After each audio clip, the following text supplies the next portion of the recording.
രമേഷ് പിഷാരടിയെ പോലൊരു സാധാരണ മനുഷ്യൻ, ഒരു നടനും ഒക്കെ ആണെന്നേ ഉള്ളൂ, ഒരു സാധാരണ മനുഷ്യൻ, ഒരു ഒരു ഒരു ഒരു ഒരു സിനിമാ നടൻ, അയാൾ കാണിക്കുന്ന ഒരു സാംസ്കാരിക സമ്പന്നത പോലും പിണറായി വിജയൻ എന്ന് പറയുന്ന ഇയാൾക്ക് കാണിക്കാൻ കഴിയുന്നില്ല എന്നുള്ളത് പ്രധാനമാണ്. അയാൾ പറഞ്ഞതൊരു ഒരു താഴ്ന്ന നിലവാരമാണെങ്കിൽ അതിനേക്കാൾ താഴ്ന്ന നിലവാരത്തിലേക്ക് പിണറായി വിജയൻ എന്ന് പറഞ്ഞൊരു മുഖ്യമന്ത്രി പോകുമ്പോൾ അതിൻ്റെ നെഗറ്റീവ് അയാളിൽ മാത്രം ഒതുങ്ങുന്നില്ല എന്ന് കാണാൻ നമുക്ക് കഴിയണം.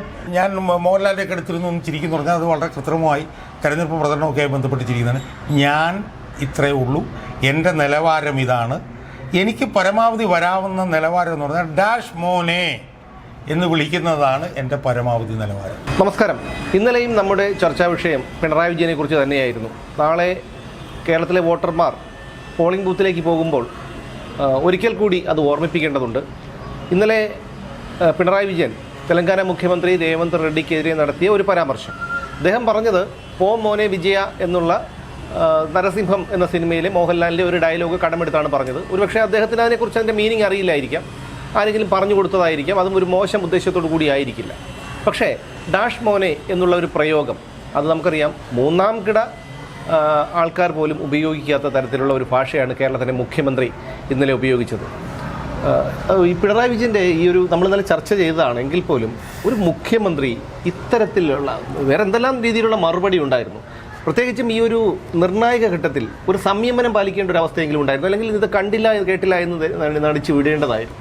പക്ഷേ എന്നിട്ട് പോലും ആ ഒരു അത്രയ്ക്ക് മോശപ്പെട്ട ഒരു പദപ്രയോഗം നടത്തിയതിലൂടെ ഇയാൾ എന്താണ് ഉദ്ദേശിക്കുന്നത്? അല്ല, നമ്മൾ മനസ്സിലാക്കേണ്ട ഒരു കാര്യം, ഈ വ്യക്തിഗതമായി വ്യക്തികളുടെ അവരുടെ ഒരു നിലവാരം, അവരുടെ ഒരു സാംസ്കാരിക സമ്പന്നത, അതൊക്കെ വ്യക്തിയാധിഷ്ഠിത ഗുണങ്ങളാണത്. പക്ഷേ പ്രത്യേകത എന്ന് വെച്ചാൽ വ്യക്തികളാണെങ്കിൽ വ്യക്തികൾക്ക് ഇതുപോലെ സ്വഭാവത്തിൽ ചില പ്രശ്നങ്ങളൊക്കെ ഉണ്ടെങ്കിലും അത് സമൂഹത്തെ ബാധിക്കില്ല. കാരണം വ്യക്തിപരമാണ്. ഇപ്പോൾ ഞാനൊരു വലിയ മുൻദേശിക്കാരനാണ് വിചാരിക്കുക, ഞാനൊരു പൊതുപ്രവർത്തനം അല്ലെങ്കിൽ ആ മുൻദേശം കൊണ്ട് ചിലപ്പം ഞാനായിട്ട് അങ്ങോട്ടും ഇങ്ങോട്ടും സഹകരിക്കുന്നവർക്ക് മാത്രമേ ചിലപ്പോൾ പ്രശ്നം ഉണ്ടാവുള്ളൂ. പക്ഷേ അതിനൊരു പ്രത്യാഘാതം സമൂഹത്തിലുണ്ടാവില്ല. പക്ഷേ രാഷ്ട്രീയ പ്രവർത്തകർ എന്ന് പറഞ്ഞാൽ രാഷ്ട്രീയ പ്രവർത്തകരുടെ പ്രവർത്തനം ഒരു സ്വകാര്യതയിൽ ഒതുങ്ങി നിൽക്കുന്നില്ല. കാരണം പൊതുമണ്ഡലത്തിൽ ഗുണപരമായ മാറ്റം വരുത്തുക എന്നുള്ളതാണല്ലോ രാഷ്ട്രീയക്കാരുടെ ഒരു തിയറിറ്റിക്കലായിട്ടെങ്കിലും ഉള്ള അവരുടെ ലക്ഷ്യം. പ്രായോഗികമായിട്ട് അങ്ങനെ നടക്കുന്നില്ലെങ്കിലും, കാരണം സമൂഹത്തെ നവീകരിക്കാൻ അല്ലെങ്കിൽ സമൂഹത്തിലെ തെറ്റുകൾക്കെതിരെയും അനീതികൾക്കെതിരെയൊക്കെ പോരാടാനാണല്ലോ ഈ ഓരോരുത്തരും രാഷ്ട്രീയത്തിൽ ഇറങ്ങുന്നത്. അപ്പോൾ രാഷ്ട്രീയ പ്രവർത്തകരുടെ അവരുടെ സാംസ്കാരിക നിലവാരവും അവരുപയോഗിക്കുന്ന വാക്കുകളും അതൊക്കെ വളരെ പ്രധാനമാണ്. കാരണം ജനങ്ങളുമായിട്ടാണല്ലോ അവർ ഇടപെട്ടുകൊണ്ടിരിക്കുന്നത്. മൂന്നാമത്തെ കാര്യം എന്ന് പറയുന്നത്, പ്രത്യേകിച്ച് കമ്മ്യൂണിസ്റ്റ് നേതാക്കളാകുമ്പോൾ അവർ പുലർത്തേണ്ട ഒരു അഡീഷണൽ സുതാര്യതയും ഒരു മാന്യതയും ഒരു സാംസ്കാരിക സമ്പന്നതയൊക്കെ ഉണ്ട്. അപ്പോൾ ഈ നിലയിലാണ് നമ്മളതിനെ വിഭജിച്ച് കാണേണ്ടത് എന്നാണ് എനിക്ക് തോന്നുന്നത്. ഈ കമ്മ്യൂണിസ്റ്റ് നേതാക്കൾ പുലർത്തേണ്ട ഒരു അഡീഷണൽ ഒരു സംഭവത്തെക്കുറിച്ച് സാറ് പറഞ്ഞിരുന്നു, ഒരു മാന്യതയെക്കുറിച്ച് പറഞ്ഞിരുന്നു, സഭ്യതയെക്കുറിച്ച് പറഞ്ഞിരുന്നു. അത് മുൻകാലങ്ങളിലാണെങ്കിൽ അത് ശരി. പക്ഷേ കാലാകാലങ്ങളായി, അതായത് ഒരുപാട് വർഷങ്ങൾ, ഏകദേശം ഒരു 10 വർഷത്തിന് ഇപ്പുറത്തേക്ക് എടുത്തു കഴിഞ്ഞാൽ മാന്യമായി പദപ്രയോഗം നടത്തിയ എത്രയോ തരത്തിലുള്ള ഒരു വിവാദങ്ങൾ, അസഭ്യ വർഷങ്ങൾ ഉപയോഗിച്ചിട്ടുണ്ട്. അപ്പോൾ അതുകൊണ്ട് അതിനിപ്പോൾ ഞാൻ അതിനകത്ത് പറഞ്ഞത്, ഞാൻ ഇപ്പോഴത്തെ ഒരു പ്രായോഗികമായിട്ടുള്ള കാര്യമല്ല, ഞാൻ അതുകൊണ്ട് തിയറിറ്റിക്കൽ എന്ന് ഞാൻ പറഞ്ഞു. മനസ്സിലായി? ഒരു കമ്മ്യൂണിസ്റ്റ് നേതാവ് ഒരു കമ്മ്യൂണിസ്റ്റ് തത്വശാസ്ത്ര പ്രകാരവും കമ്മ്യൂണിസ്റ്റ് രീതികളൊക്കെ പ്രകാരം അവർ പുറത്തേണ്ട ഒരു ഔന്നത്യമുണ്ട്. അതിനെക്കുറിച്ചിട്ടാണ് മതി, പ്രായോഗികമായിട്ടുള്ളതല്ല. അപ്പോൾ ആ പശ്ചാത്തലത്തിൽ നമ്മൾ നോക്കുമ്പോൾ പിണറായി വിജയന് ഈ പരാമർശം നടത്തുന്നതിന് മുമ്പ് തന്നെ അയാൾക്ക് ആ നിലയിലുള്ള ഒരു സാംസ്കാരിക സമ്പന്ന നിലവാരമുള്ള ഒരാളായിട്ടൊന്നും നമ്മൾ അയാളെ വിലയിരുത്തിയിട്ടില്ല. കാരണം ഇപ്പം ഈ ഡാഷ് മോനെ എന്നുള്ള ഉപയോഗത്തിലേക്ക് നമുക്ക് പിന്നീട് വരാം. ആ ഉപയോഗം മാറ്റി നിർത്തിയാൽ പോലും വളരെ നിലവാരം കുറഞ്ഞ രീതിയിലാണ് അയാളുടെ പ്രതികരണങ്ങൾ നമ്മൾ നിരന്തരമായി കണ്ടുകൊണ്ടിരുന്നത്. ഇപ്പോൾ നമ്മൾ നമ്മുടെ പൊതുമണ്ഡലത്തിലെ മറ്റ് നേതാക്കന്മാരുടെ കാര്യം നമ്മൾ ഓർത്ത് നോക്കി, EMS ഉണ്ടായിരുന്നു, നായനാരുണ്ടായിരുന്നു. നായനാർ പക്ഷേ ഇതുപോലൊക്കെ ഉപയോഗിക്കുമ്പോൾ അതെ, നായനാർക്ക് ഒരു സ്വതസിദ്ധമായ ഒരു നർമ്മ ശൈലി അദ്ദേഹത്തിനുണ്ടായിരുന്നു. അതുകൊണ്ട് തന്നെ നായനാർ അത് മാത്രമല്ല ഇത്തരത്തിലുള്ള ഒരു പരാമർശമൊന്നും അദ്ദേഹം ഉപയോഗിച്ചു കണ്ടിട്ടില്ല. വി എസ് ആണെങ്കിൽ വി എസും കടുംപിടുത്തക്കാരനായിരുന്നു. വി എസും ചില സമയങ്ങളിലൊക്കെ ഇങ്ങനെ ഉണ്ടെങ്കിൽ പോലും അങ്ങനെ ഇങ്ങനെ ഉപയോഗിക്കുന്ന ഒരു മനുഷ്യനാണെന്നുള്ളൊരു പൊതുബോധം ജനങ്ങളുടെ ഇടയിൽ ഉണ്ടായിരുന്നില്ല. ഇനിയിപ്പോൾ നമ്മൾ കോൺഗ്രസ് നേതാക്കന്മാരെടുത്തു കഴിഞ്ഞാൽ അവരൊക്കെ വളരെ ഭേദമായിരുന്നു. അപ്പോൾ അതുമൊക്കെ ആയിട്ട് താരതമ്യം ചെയ്യുമ്പോൾ നമ്മൾ പൊതുവിൽ നോക്കുമ്പോൾ തന്നെ ഒരു രാഷ്ട്രീയ പ്രവർത്തകന് ചേരാത്ത പദപ്രയോഗങ്ങൾ എതിരാളികൾക്കെതിരെ നടത്തുന്നത് ഒരു ശീലമാക്കിയ നേതാവായിരുന്നു ഇയാൾ എന്ന് നമുക്ക് നേരത്തെ തന്നെ കാണാൻ കഴിയും. അപ്പം രൂക്ഷമായി രാഷ്ട്രീയ എതിരാളികൾക്കെതിരെ പിന്നെ ആക്രമിക്കുന്ന ഒരു പൊതുസ്വഭാവം കമ്മ്യൂണിസ്റ്റുകാർക്കുണ്ട്. അതിൽ തെറ്റുമില്ല, രൂക്ഷമായി ആക്രമിക്കുന്നതിൽ തെറ്റുമൊന്നുമില്ല. പക്ഷേ രൂക്ഷമായി ആക്രമിക്കുമ്പോഴും ആ ആക്രമണ സമയത്ത് ഉപയോഗിക്കുന്ന പദപ്രയോഗങ്ങളുടെ ഒരു ഒരു ശരിതെറ്റ് ഉണ്ട്, മനസ്സിലായി? അവിടെയാണ് ഈ പ്രശ്നം വരുന്നത്. അപ്പോൾ ആ പശ്ചാത്തലത്തിൽ നമ്മൾ ഇയാൾ നേരത്തെ നടത്തിയിട്ടുള്ള പരാമർശങ്ങളെ കുറിച്ചിട്ടൊക്കെ നമ്മൾ വിശദമായിട്ട് നമ്മൾ ചർച്ച ചെയ്തിട്ടുണ്ട്. അപ്പം ആ പശ്ചാത്തലത്തിൽ നമ്മൾ നോക്കുമ്പം ഇപ്പം രേവന്ത് റെഡ്ഡി നടത്തിയിട്ടുള്ള ഒരു പ്രസ്താവന, ആ രേവന്ത് റെഡ്ഡിയുടെ പ്രസ്താവനയെക്കുറിച്ച് നമ്മൾ നോക്കുമ്പോഴത്തേക്ക് രേവന്ത് റെഡ്ഡി അടുത്ത കാലത്തേക്ക് രാഷ്ട്രീയത്തിൽ വന്ന ആളാണ്. അയാൾ തെലങ്കാനയിൽ വലിയ മുന്നേറ്റം നടത്തി, അയാൾ മുഖ്യമന്ത്രിയായി. പക്ഷേ അയാളൊന്നും ഈ പറഞ്ഞ പോലെ വലിയ രാഷ്ട്രീയ പാരമ്പര്യവും വലിയൊരു ലെഗസിയും ഒന്നും അവകാശപ്പെടാനില്ലാത്ത ഒരു നേതാവാണ്. അയാൾ പ്രത്യേക സാഹചര്യത്തിൽ വന്നു, അവിടെ മുഖ്യമന്ത്രിയായി എന്നുള്ളത്. ചെറുപ്പക്കാരനാണ് അയാൾ. അപ്പം സ്വാഭാവികമായും അയാൾ ഇങ്ങനൊരു പരാമർശം നടക്കുമ്പോൾ ഇവിടെ വരുമ്പോഴത്തേക്ക് ആരെങ്കിലും അയാളുടെ സുഹൃത്തുക്കൾ ആരെങ്കിലും ഒക്കെ പറഞ്ഞു കൊടുത്തതായിരിക്കും ഇങ്ങനെ ഒരു സിനിമയിൽ ഇങ്ങനെ ഒരാൾ ഡയലോഗ് ഉണ്ടെന്നുള്ള കാര്യം. അപ്പോൾ ആ ഡയലോഗ് അയാൾ ഉപയോഗിച്ച് തെറ്റായി പോയി എന്നൊക്കെ പറഞ്ഞിട്ടുള്ള വാദഗതിയുണ്ട്. എനിക്ക് അതിനോടൊന്നും ഒരു എനിക്ക് യോജിപ്പില്ല. കാരണം അർത്ഥം അറിഞ്ഞുകൂടാതെയാണ് എന്ന് മാത്രമല്ല, അതൊരു യഥാർത്ഥത്തിൽ ആ പരാമർശം ഇപ്പൊ ചർച്ചാ വിഷയമാക്കുന്നത് തന്നെ ഇയാളുടെ മറുപടി വന്നതിനെ തുറന്നിട്ടാണ്. അത് ഈ സൈബറിടങ്ങളിൽ ഇടത് സൈബറിടങ്ങളിൽ പറയുന്ന ഒരു കാര്യം, കേരള മുഖ്യമന്ത്രിയെ നീ എന്ന് അഭിസംബോധന ചെയ്തു എന്നുള്ളതാണ്. അപ്പോഴാണ് ഞാൻ ആലോചിക്കുന്നത് ഇയാൾ ആരെയെല്ലാം ഏതെല്ലാം മോശപ്പെട്ട പദപ്രയോഗങ്ങൾ അയാൾ നടത്തിയിട്ടുണ്ടെന്നുള്ള കാര്യം. നീ എന്ന് വിളിച്ചപ്പോൾ പോലും പൊള്ളി. അതായത് അയാൾക്ക് ഒരു പ്രത്യേക പരിഗണന ഇവിടെ നമ്മൾ ഈ മാധ്യമങ്ങൾ ഒരു നമ്മൾ ചേർന്നിട്ട് കൊടുക്കുന്നുണ്ട്. അയാൾക്ക് എന്ത് വേണമെങ്കിലും പറയാം, നമ്മൾ അയാളോടൊന്നും പറയില്ല.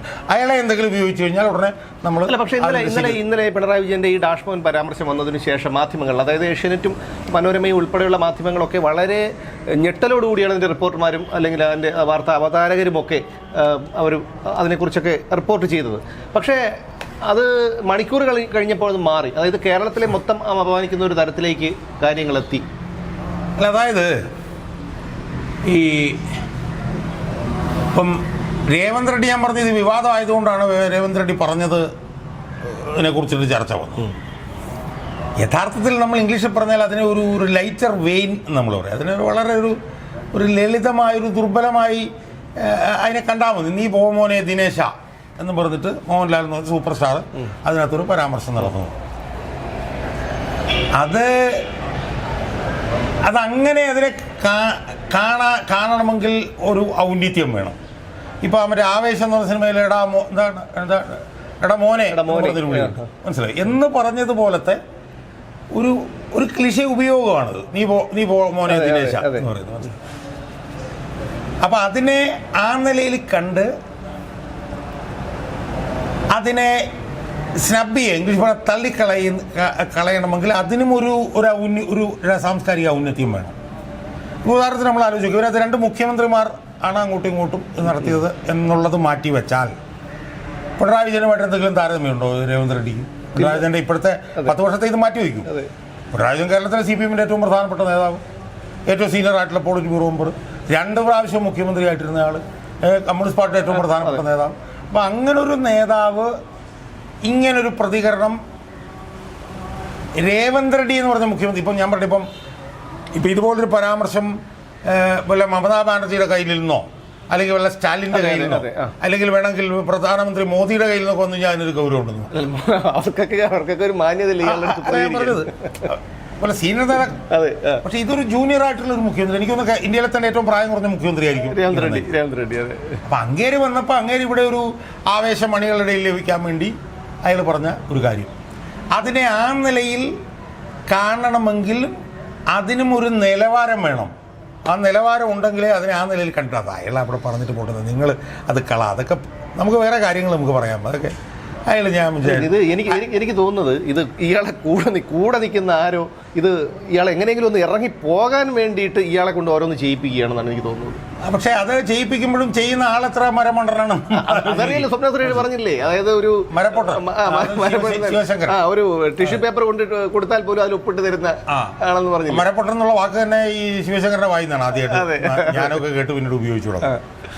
അപ്പൊ സ്വാഭാവികമായി ഇയാൾ ഇങ്ങനെ പറയുമ്പോൾ പിണറായി വിജയനെ പറഞ്ഞുകൂടെ, ഞങ്ങൾ രണ്ടുപേരും മുഖ്യമന്ത്രിയാണ്, പക്ഷെ എന്നെക്കാളും വളരെ ജൂനിയറാണ് അയാൾ, അയാൾക്ക് എന്ത് പ്രായം വരും, അയാൾക്ക് ചിലപ്പോൾ ഒരു 19 വയസ്സ് വരും. ഞാനൊക്കെ രാഷ്ട്രീയത്തിൽ ഇറങ്ങിയത് വർഷങ്ങൾ 10-60 കഴിഞ്ഞാണ്. അപ്പം അതൊന്നും താരതമ്യത്തിന് അർഹത ഉള്ള കാര്യങ്ങളല്ല. അതുകൊണ്ട് അതൊന്നും എന്നെ സംബന്ധിച്ച് എനിക്കതൊന്നും പ്രസക്തമല്ല. ഞാനിവിടെ 3-ാം തവണ അധികാരത്തിൽ കയറാൻ വേണ്ടിയിട്ടുള്ള തെരഞ്ഞെടുപ്പ് പ്രചരണത്തിലാണ്. അതുകൊണ്ട് സീരിയസ് ആയിട്ട് വല്ല അയാൾ പറഞ്ഞെങ്കിൽ ഞാൻ അയാൾക്ക് മറുപടി കൊടുക്കാം എന്ന് പറഞ്ഞ് അതിനെ തള്ളിക്കളയുന്നതിന് പകരം അയാൾ പറഞ്ഞതൊരു താഴ്ന്ന നിലവാരമാണെങ്കിൽ അതിനേക്കാൾ താഴ്ന്ന നിലവാരത്തിലേക്ക് പിണറായി വിജയൻ എന്ന് പറഞ്ഞൊരു മുഖ്യമന്ത്രി പോകുമ്പോൾ അതിൻ്റെ നെഗറ്റീവ് അയാളിൽ മാത്രം ഒതുങ്ങുന്നില്ല എന്ന് കാണാൻ നമുക്ക് കഴിയണം. കാരണം അയാളൊരു വ്യക്തിയല്ല, അയാൾ കമ്മ്യൂണിസ്റ്റ് പാർട്ടിയാണ്. കേരളത്തിലെ ഏറ്റവും വലിയ പാർട്ടിയുടെ ഏറ്റവും സമുന്നതനായിട്ടുള്ള 2 തവണ മുഖ്യമന്ത്രിയായിട്ടിരിക്കുന്ന ആളാണ്. മനസ്സിലായി? അപ്പോൾ അയാൾ പറയുന്നത് it will get reflected on the party as a whole. മനസ്സിലായോ? കാരണം അയാൾ എന്തെങ്കിലും പറഞ്ഞാൽ അതിനെ ന്യായീകരിക്കേണ്ട ബാധ്യത പാർട്ടി അണികൾക്കുണ്ട്. അപ്പോൾ സ്വാഭാവികമായി അയാൾ ഡാഷ് മോനെ രേവന്ത എന്ന് വിളിക്കുമ്പോൾ പാർട്ടി അണികൾക്ക് വന്നിട്ടാ അത് അയാൾക്ക് തോന്നിയ അയാൾ പറഞ്ഞിട്ട് പോകണമെന്ന് പറഞ്ഞ് പാർട്ടി അണികൾക്ക് പറയാൻ പറ്റില്ല. കാരണം പാർട്ടി അണികളുടെ പരമോന്നത നേതാവാണ് ഇയാൾ. മനസ്സിലായി? പിന്നെ ഇനിയിപ്പോൾ ഇയാൾ അതിന് മറുപടി കൊടുക്കാൻ തീരുമാനിച്ചു എന്ന് തന്നെ ഇരിക്കട്ടെ. മറുപടി കൊടുക്കാൻ തീരുമാനിച്ചാൽ ഇങ്ങനെയാണോ മറുപടി കൊടുക്കേണ്ടത്? എത്രയോ മാന്യമായ രീതിയിൽ അയാൾക്ക് വേണേൽ പറയാമായിരുന്നു, നിങ്ങൾ എന്തൊരു താഴ്ന്ന നിലവാരമാണ് നിങ്ങൾ ഈ ചെയ്യുന്നത്. നിങ്ങളൊരു സംസ്ഥാനത്തെ ഏറ്റവും പ്രധാനപ്പെട്ട ഒരു ഭരണഘടനാ സ്ഥാനത്തിരിക്കുന്ന ഒരു മുഖ്യമന്ത്രിയല്ലേ. നിങ്ങളിതുപോലത്തെ ഈ സിനിമയിലെ തറ ഡയലോഗുകൾ ആണോ ഒരു നിർണായക തെരഞ്ഞെടുപ്പിൽ വന്ന് ഉപയോഗിക്കേണ്ടത്? അതുകൊണ്ട് ദയവ് ഇത് ഇനി ഇതുപോലെ തരം താഴ്ന്ന ഉപയോഗങ്ങൾ.